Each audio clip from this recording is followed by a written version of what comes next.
Mary Jane's is 7 years older than Cherry. The sum of their ages 3 years ago was 41. What is Mary Jane's present age? Now let us have this table to help us make an analysis of the problem. So we have Cherry and Mary Jane at their ages now and their ages 3 years ago. So the age of Cherry now is C. And since Mary Jane is 7 years older than Cherry, so the age of Mary Jane is 7. 3 years ago, the age of Cherry is or was C minus 3.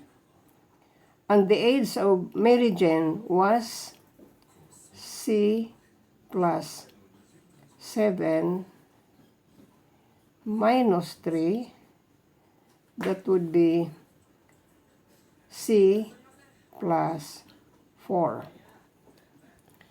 Now the problem says that the sum of their ages 3 years ago was 41. So this is now our equation.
So Mary Jane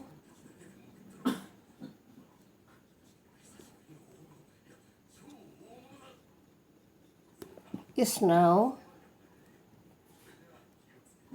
27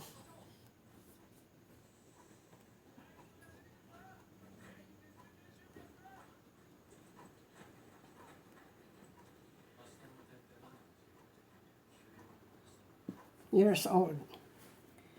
So I think the solution is very clear to you with the help of the table. So good luck guys on Sunday.